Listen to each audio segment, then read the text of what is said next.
Bom, nesse episódio a gente vai falar um pouco sobre técnicas modernas de genômica e bancos de dados genômicos. A genômica, ela lançou, né, faz parte, né, e lançou essa ideia das ciências que a gente chama de ômicas, né, que são de dados em larga escala, que a gente chama de Big Data, né, ou seja, ciências, né, na área biológica que tratam de dados numa escala que não era vista antes, tá? Que era vista antes, talvez, na astronomia, na física, mas não na biologia, né? E ela tem algumas sub-áreas importantes que a gente pode, né, colocar aqui, por exemplo, que eu já falei, a farmacogenômica, que é quando você prescreve um medicamento que funciona melhor de acordo com a sua constituição genômica. A gente sabe que vários fármacos eles não funcionam muito mal para algumas pessoas e funcionam muito bem para outras. Isso depende muitas vezes do genoma dessas pessoas. Várias drogas são famosas, né, de controle de pressão arterial, por exemplo, é uma delas, que varia muito de pessoa, dependendo muito da arquitetura genômica dela.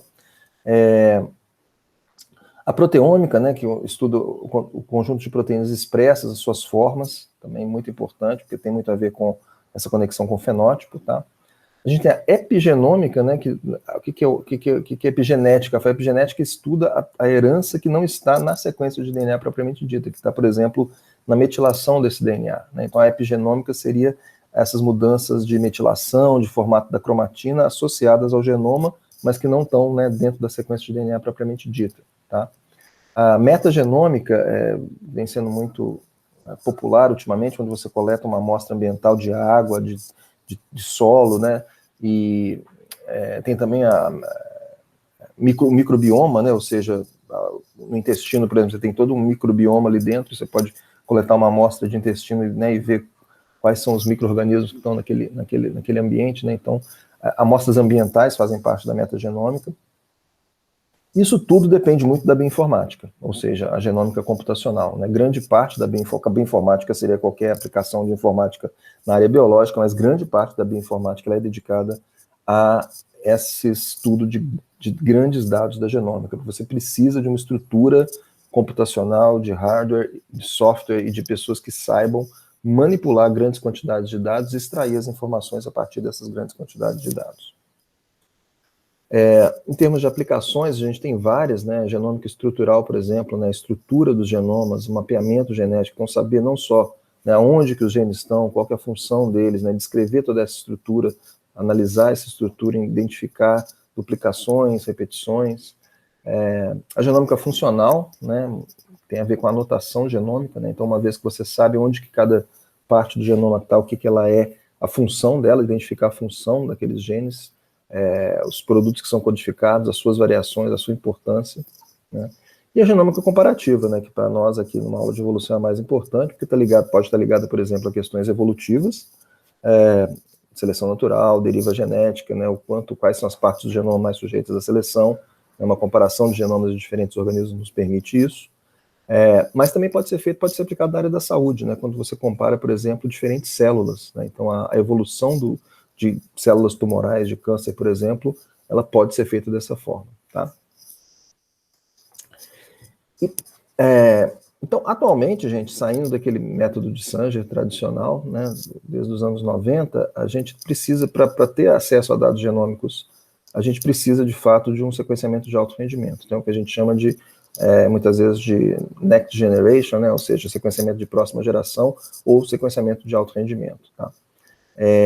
Essas novas tecnologias permitem uma quantidade muito maior de dados, uma quantidade muito menor de tempo e, especialmente, uma quantidade muito menor de custos, né?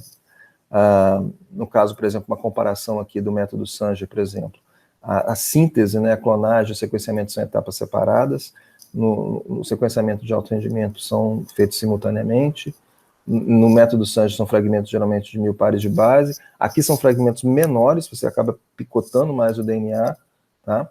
Aqui você faz, né, numa máquina de capilar até 96 leituras por corrida, e aqui você tem milhões a bilhões de leituras por corrida. Você faz uma corrida por 8 horas, aqui você faz uma corrida por um dia, mas a quantidade de dados é muito, muito maior. Então, essas novas tecnologias estão várias tecnologias foram desenvolvidas, né, do ano 2000 para cá, principalmente. Algumas até já deixaram de existir, inclusive, mas elas têm mais ou menos algumas coisas em comum. Geralmente elas são baseadas na ideia de construir uma biblioteca genômica, a partir da fragmentação do genoma, então picotar o DNA em pedaços pequenos, ligar adaptadores, né? Então aqui você tem, por exemplo, adaptadores ou barcodes nas pontas, né, para identificar esses fragmentos, fazer reações multiplex, você bota tudo junto, né, no mesmo tubo, e aí o que você faz? Geralmente você tem a conexão desses adaptadores a uma nanosfera, tá certo? Chamada de beads, né? Essa pode ser por técnicas diferentes, né? Que você tem essa ligação, tá certo? Então as moléculas são ligadas nessas nanosferas, que eventualmente são depositadas em nanopocinhos para serem sequenciadas, tá? Então você tem aqui umas imagens de micrografia eletrônica, isso aqui é uma escala nano mesmo, né? Então você tem uma nanosfera de DNA aqui, você tem enzimas aqui que fazem parte dessa reação para poder sequenciar o DNA nessas novas tecnologias. Tem várias empresas, como eu falei, desenvolveram equipamentos, né? O Ion Torrent era uma ideia de você ter um equipamento, inclusive, menor, de fácil uso, vamos dizer assim, para ser eventualmente usado em laboratórios de análises clínicas. Aqui a gente tem um chip de DNA, né? Ou seja, aquela nanoestrutura que eu mencionei antes, ela fica nesses chips. A Illumina tem equipamentos uma das mais populares dessas novas tecnologias, né? O MiSeq, o HiSeq.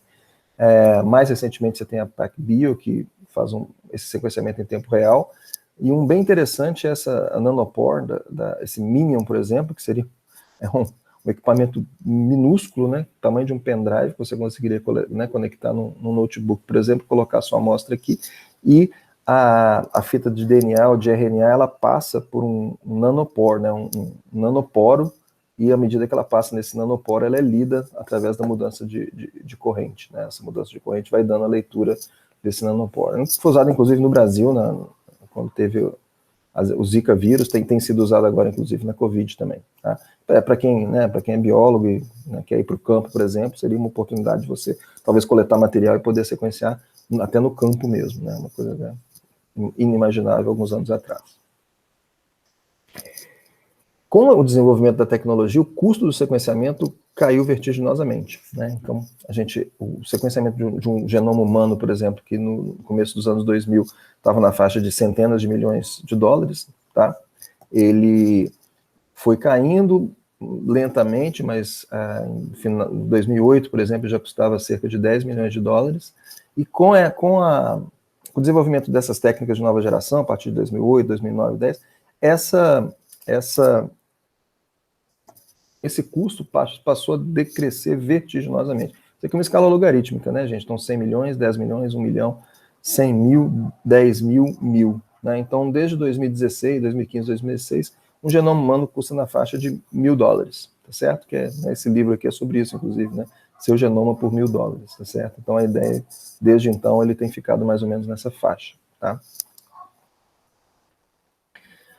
Com isso, está havendo uma inundação de dados, ou seja, a quantidade de dados genômicos que surgem é impressionante, né? Tanto é que esse artigo aqui, né, Big Data, né, astronômico ou genômico, né? A gente chama de algo que tem uma proporção muito grande, a gente fala que é astronômico, né? Então, uma proporção astronômica, uma quantidade astronômica. Genômico, na verdade, talvez seja até pior do que astronômico, né? Então, talvez no futuro a gente tenha a gíria, né? Uma quantidade genômica de informação, uma quantidade genômica de alguma coisa. Por quê? Né? Do mesmo jeito, né? Então, dos anos 2000 até os anos 2007, 2008, quando as novas técnicas surgiram, né? Você tem aqui o pirossequenciamento, que acabou eventualmente não vingando. Aqui, né, as primeiras técnicas da Illumina surgiram. Então, você vê que aqui começou uma subida muito alta, né? Aqui é o número de genomas humanos, número cumulativo de genomas humanos, tá? Então, aqui você tem na faixa dos milhares, milhões e bilhões, né? Então, aí a gente tem aqui, ó, esse projeto aqui de 1.000 genomas. Inicialmente, gente, o projeto Genoma Humano ele não foi de uma pessoa, ele foi de pedaços de genes de doadores anônimos. Então, cada pessoa doou seu DNA, então ele é um mosaico de né, centenas, talvez milhares de indivíduos. Com o tempo, percebeu-se que era interessante ter o genoma individual, de pessoas diferentes, inclusive comparar genomas de pessoas diferentes de uma mesma população ou de populações diferentes para comparar o que está acontecendo. Então, aí começou-se a ter um genoma mais personalizado, tá? Então, aqui, por exemplo, a ideia é ter 1000 genomas humanos, tá? Aqui, nesse eixo do lado de cá, é a capacidade anual de sequenciamento, tá? E aqui começa a entrar numa coisa que a gente não tem nem noção, né? Então, por exemplo, aqui é 1 terapar de bases, tá certo? O que é 1 terapar de bases? Né? É 1000, né? Seria gigabases, né? 1000 vezes o gigabase. O gigabase é o quê? O megabase, né? Então, é a mesma coisa de computador, né? Então, por exemplo, hoje a gente tem computadores com HD de 1 terabyte, né? Então aqui está falando de 1 tera bases, tá certo? Mas aí a gente já tem que extrapolar para outras coisas, né? Então acima de tera você tem peta, depois hexa, depois zeta, depois iota. Então você vê que aqui a gente já está, né? Já estava, né? Em 2015 mais ou menos, já tinha passado o peta indo para o hexa, tá certo? 2020 está aqui nesse trabalho aqui de 2014, 2015, 2015, né? 2020 está aqui, né? Como que essas previsões deles se comportaram? Aqui eles fizeram 3 previsões, né? Se o número de genomas dobrasse a cada 7 meses, a cada ano, a cada 18 meses, tá? 18 meses é mais ou menos o que acontece com a tecnologia de computador, os chips, né? A capacidade vai dobrando a cada 18 meses, a lei de Moore, né? A gente está dobrando a cada 9 meses, na verdade, né? Ou seja, 2 vezes mais rápido que os computadores, tá? Então a gente está mais ou menos entre a linha vermelha e a linha laranja aqui, tá? A gente está mais ou menos nessa, ou seja, a gente já passou os hexabases, tá? Que são milhões de terabases, certo? Então é uma quantidade de dados absurda, tá? Basicamente. E para isso a gente precisa de bancos de dados muito robustos e muito bem curados, muito bem mantidos, com segurança, né, da informação, e ao mesmo tempo que permita, né, que as pessoas usem isso daí, tá? Muitas vezes o pessoal fala que as sequências foram depositadas no GenBank, você já deve ter ouvido esse termo, né? O GenBank, na verdade, a gente usa esse termo GenBank, o GenBank, na verdade, é um banco de dados dentro de algo muito maior, né, que é o Centro Nacional de Informação Biotecnológica, NCBI, que pertence à Biblioteca Nacional de Medicina dos Estados Unidos, que pertence ao Instituto Nacional de Saúde dos Estados Unidos. Tá? No fundo, o que tem lá no GenBank e no NCBI, tá? Na verdade, é uma parceria do NCBI, que é o americano, com o banco de dados europeu e o banco de dados japonês. Eles compartilham os mesmos dados e espelham os mesmos dados, tá? E você tem uma quantidade muito grande de informações. Então, de genomas aqui eles fizeram esse visualizador de genomas. Eles têm nesse visualizador, por exemplo, quase 1000 genomas eucarióticos que podem ser visualizados, podem ser explorados, além de outros que não estão aqui, mas podem ser baixados e podem ser utilizados, tá? Então, aqui tem alguns exemplos, né, de organismos modelo, da Arabidopsis, que é uma planta modelo, né, uva, soja, arroz, milho, galinha, né, peixes modelo, né, nematóides modelo, Caenorhabditis elegans, levedura, né, Aedes, né, mosquito transmissor, drosófila, humanos, chimpanzés, camundongo, rato, né, vaca, cachorro, tá? Só que tem muito mais, você clica aqui, você vai ter muitos outros, tá? Plasmódio, né, da malária. E quando você clica, por exemplo, no humano, se você for no genoma humano, você entra no genoma humano, né? Então você consegue ver, né, os cromossomos humanos todos organizados, com as suas divisões, o braço P, Q, o bandeamento que você tem dentro deles, todas essas zonas que são, né, reveladas quando você faz um bandeamento. Aqui você tem o genoma mitocondrial pequenininho aqui no final, tá certo? Cromossomo Y.